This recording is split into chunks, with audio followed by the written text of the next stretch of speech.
भूर्भुवः स्वः तत्सवितुर्वरेण्यं भर्गो देवस्य धीमहि धियो यो नः प्रचोदयात्। ॐ शान्ति शान्ति शान्ति. Namaskar, my dear friends.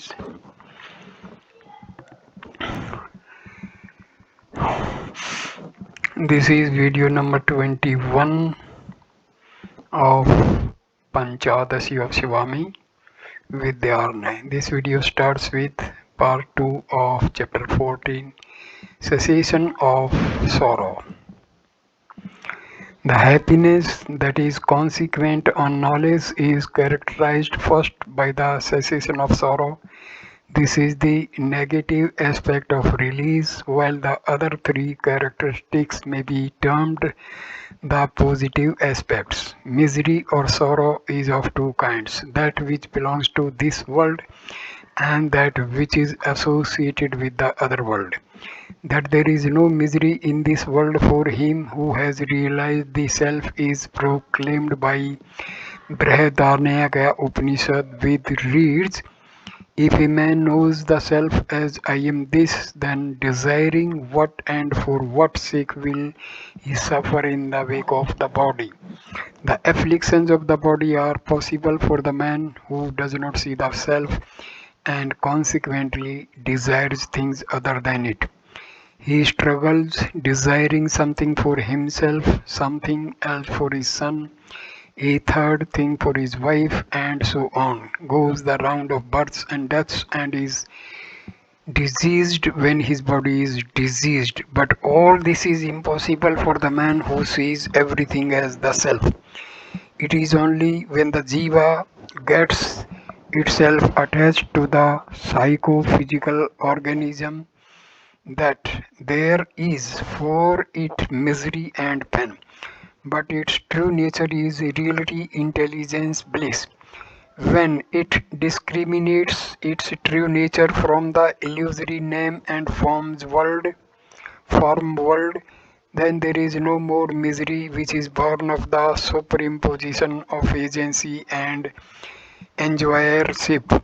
It is only when the jiva thinks itself to be the agent and enjoys that it runs after the external objects of sense and comes to grief. The elements of the body, the passions of the mind, and the seeds of both, which lie dormant in sleep, all these are inseparable attributes of avidya and its products. When, through the cognition of non-difference, the Supreme Self is known, the jiva wakes from its slumber and seeks of the superimpositions of the agency, enjoyership, etc.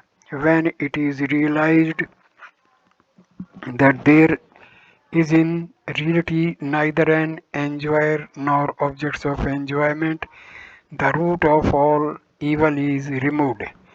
The thought about merit and demerit is the cause of misery in the next world. For a man who has transcended the notions of merit and demerit, there can be no misery in the other world. Future deeds do not bind him because he lives in the world unattached like water on a lotus leaf. He has no sanchita karma since that has been burnt up in the flames of Brahma knowledge. All his evils are burnt just as the soft fibers of the Isika reeds would burn when thrown into the fire. As the fire which is kindled reduces all fuel to ashes, O Arjuna, so does the fire of knowledge reduce all karmas to ashes. He who is free from the notion of I and whose understanding is unsullied, though he slays these men, he slays not, nor is he bound. The actions of the man who has attained release do not bind him. The Kosikataki Taittiriya Upanishad goes to the extent of saying that even such heinous crimes as matricide, parricide, theft, and infanticide do not affect him who is released. This does not mean that the knower of Brahma can be a moral rake. His very nature cannot lead him to sinful ways. What scripture intends to say is that he is immoral and not immoral. His actions do not spring from him. Hence, he is not responsible for those actions which others see in him. When thus he is not bound by karma, merit and demerit, which are the cause of misery in the other world, do not affect him. Part 3 of chapter 14. Culmination of happiness. The positive aspect of release is that the man who is released attains the culmination of happiness. The Aitreya Upanishad gives the example of Vamadeva who, attaining the fulfillment of all desires, became immortal. The Chandogya Upanishad declares, there he moves about laughing, playing and rejoicing, be it with women or conveyances or relatives, not minding the body in which he was born. Commenting on this passage in the words that serene being, resting in its own nature of the universal self, moves about, sometimes as Indra and others, laughing or eating, all desire food, high and low, sometimes playing and rejoicing with women and others, only in the mind. These being created in the mind by the mere force of will. These women and others being those of the regions of Burma or of this world, not thinking the body that is born of the connection of man and woman, or that which was born for himself, that is, into which he was born, as any thought of the body would only cause pain, as the body abounds in pain. Sankara pertinently points out that this scriptural passage is intended as an eulogy of the knowledge of the self. Hence, this text must not be literally understood as allowing moral lapses in the case of the Jnani. As was remarked already, the knower of Brahma cannot by his very nature be immoral. To say that he transcends ethical considerations is one thing, and to say that he is immoral is another. While the former is true, the latter is a gross misrepresentation and distortion of the purport of Scripture. After defining the self as reality, intelligence, infinity, the Taittiriya Upanishads say that he who knows it as placed in the innermost recess, the transcendent Akasha, realizes all his desires with the omniscient Brahma. In the calculus of happiness which the Upanishad gives, there is found a description of the grades of happiness, and it is declared that the happiness which the knower of Brahma attains defies all calculation. If there be a new youth, noble, well versed in scriptures, full of hope, resolute and strong, and if the whole world be full of wealth, for him that is the unit measure of human bliss. The king possessing universal empire is regarded to have reached the summit of human happiness. There is nothing else which he can desire to have in this world. Similarly, the Jnani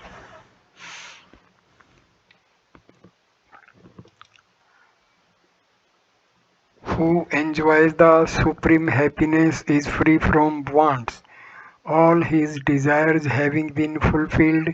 But there is difference between the happiness which the king has and that which the jnani enjoys. While the former lies within the frontier of Maya, the latter is located in the realm of Vidya. The king is satisfied for the moment since he has at his command external means of enjoyment in abundance, but very soon he gets disgusted with them and discovers that there is a higher grade of happiness than this. The Jnani has no such fears. His happiness is not extrinsic. It is born of discrimination and not of delusion. He is unafflicted by desires and he is happy because he is desireless. The, the happiness that kings enjoy is observed to be very little when it is compared to those grades of happiness which are above it. The Jnani is without any desire, he has nothing to attain and nothing to accomplish. But the king, not satisfied with what he has got, longs for more happiness. He aspires to equal the human Gandharvas who are beautiful in form, who possess the power of disappearing at will, and who are skilled in dance and song. They are called human Gandharvas, for they have attained Gandharvatva through the abundance of their meritorious deeds performed by them in this aeon as human beings. The happiness that they enjoy is a hundredfold of that which the human possess. A hundredfold of the happiness of human Gandharvas is the unit measure of the happiness of celestial Gandharvas. A hundredfold of the happiness of celestial Gandharvas is the unit measure of the happiness of the mains whose abode is the eternal heaven. A hundredfold of the happiness of the mains is the unit measure of the happiness of the devas born in heaven. A hundredfold of the happiness of the devas born in heaven is the unit measure of the happiness of gods known as Karamdevas who have been exalted to heaven by their sacrificial deeds. A hundredfold of the happiness of the Karamdevas is the unit measure of the happiness of the devas. A hundredfold of the happiness of the devas is the unit measure of the happiness of Indra. The happiness of Indra multiplied by 100 is the happiness of Brihaspati. Still 100 times greater is the happiness of Prajapati. A hundredfold of the happiness of Prajapati constitutes the unit measure of the happiness of Hiranyagarbha. The bliss that is experienced by the knower of Brahma is greater than all these grades of happiness. The bliss of self is beyond the reach of speech and mind. The secret of the Jnani's greatness lies in his freedom from desire. Proficiency in scripture and acting according to the dictates of Shruti may be common to all who seek happiness. It is meritorious deeds that are the cause of happiness in the case of all individuals, both human and divine. But what distinguishes the Jnani and his unexcellable bliss is his not falling a victim to the lure of desire. The increase in happiness is proportionate to the decrease in the freedom from desire and greed. In the supreme bliss, which is Brahma, there are no such distinction as happiness and the experiencer thereof. There is scriptural evidence for the non-existence of even the least difference in Brahma. No channel is needed for experiencing that bliss, for it is eternally established, ever attained. What is required is the destruction of nescience, and when that is accomplished, the self-luminous Brahma bliss shines of its own accord. Thus, the bliss that is experienced by the jnani is different from the happiness that is enjoyed by others, not only in degree but also in kind. The happiness of Brahma is the real of which all the other pleasures may be called appearances. The jnani enjoys the unalloyed bliss, and hence the Shruti declares that all his desires are fulfilled.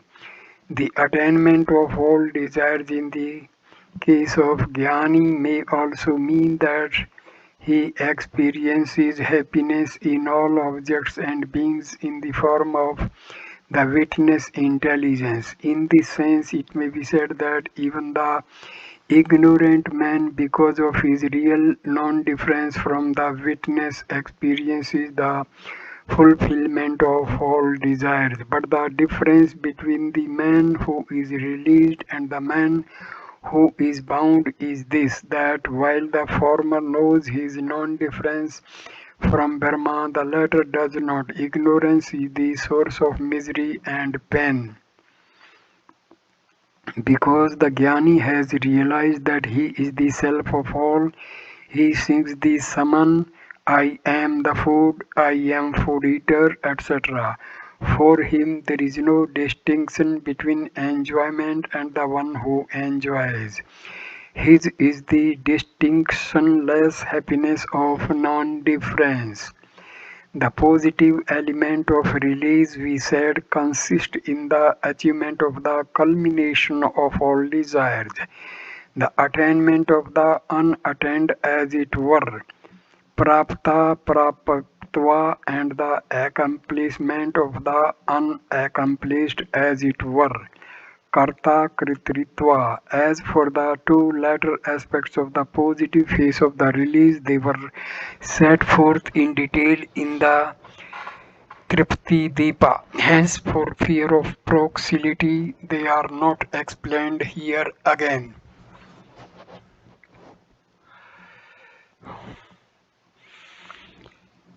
Endeavor and effort are found in a man who is yoked to the wheel of samsara.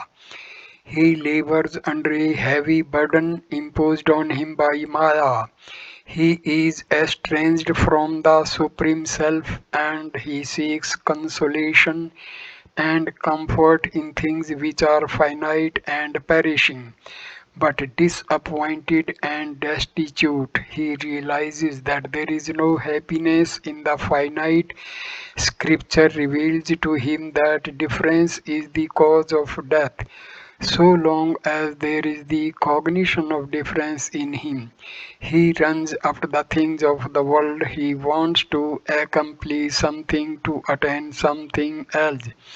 But when once he realizes the truth of non-difference, when he is blessed with the intuition of the highest, there are no more obligations for him, no more duties and deeds.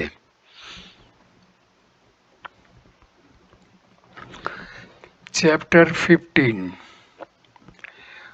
Object Conditioned Bliss.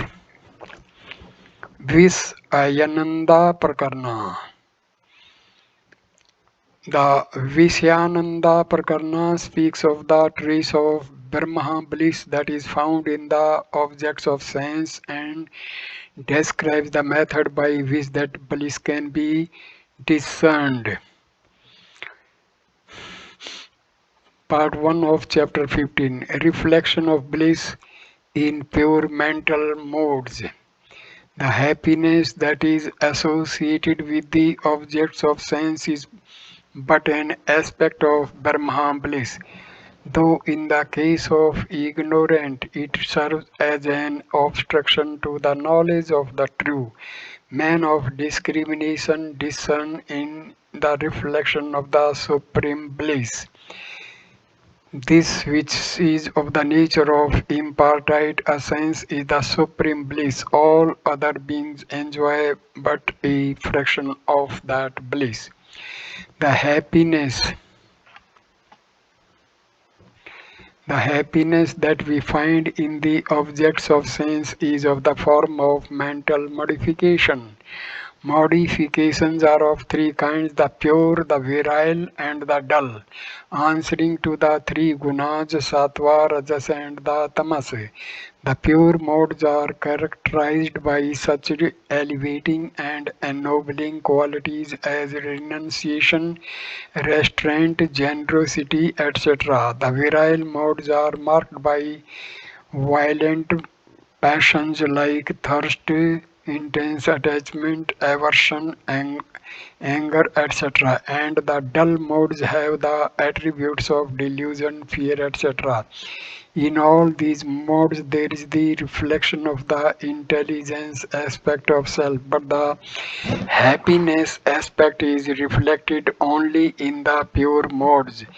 That the self is reflected in all things is evidenced by the Shruti, which declares, as one fire having entered the world assumes forms according to the shapes of the different objects it burns, so the one soul that exists in all the beings appears in the different forms according to the different objects it enters and exists also without.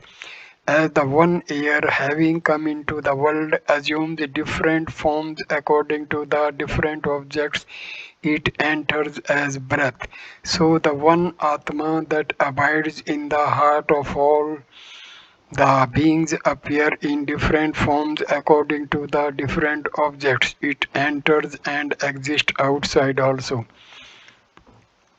The self of all, though one alone, resides in every being as one and many, just like the reflection of the moon in the water. As one, the reflection is Ishvara, and as many, the reflections are Jivas. Just as the reflection of the moon is dull in impure and muddy water, and bright and clear in pure and undisturbed water, even so, the reflection of the self is entire in pure modes, while it is dull and disturbed in impure modes. This is the reason why we stated above that the virile and dull modes reflect the intelligence aspect of the self, while the pure modes reflect the happiness aspect also. In the virile and dull modes, the happiness aspect is obscured by impurity, and since there is a little purity in them, the intelligence aspect is revealed. Water receives from fire the latter's heat and not its luminosity, but a piece of wood receives from fire both its heat and luminosity. Similarly, while the pure modes reflect the intelligence and happiness aspect of Brahma, the modes which are impure reflect the intelligence aspect and not the happiness aspect. Even among the pure modes, there is difference in the manifestation of happiness. The purer a mode is, the intenser is the manifestation of happiness. When the rajas and tamas qualities overbalance the sattva, then the happiness aspect is obscured totally, and there is the cognition of misery and pain. Desire for external objects bring misery along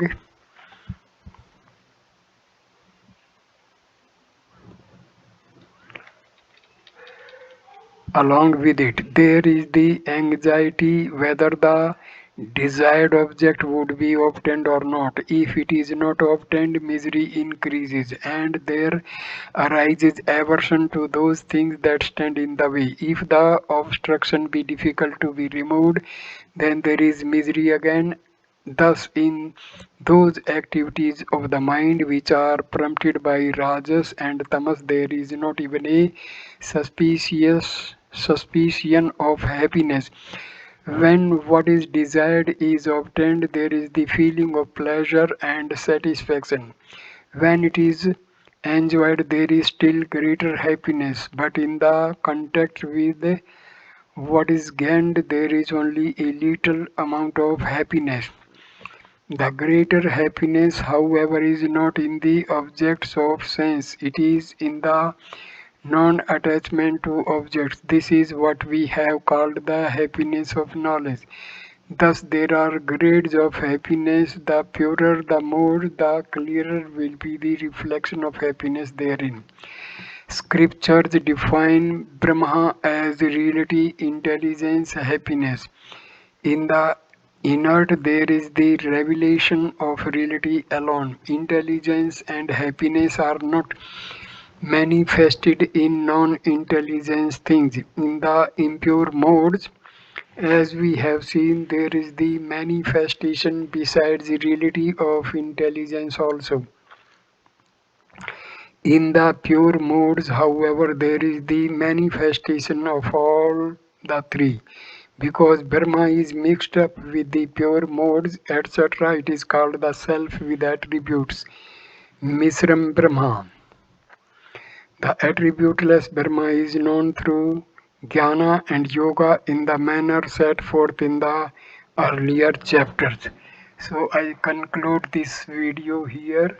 Next video number 22 will start with the part 2 of chapter 15, meditation and its kinds. Thank you for watching this video. Namaskar.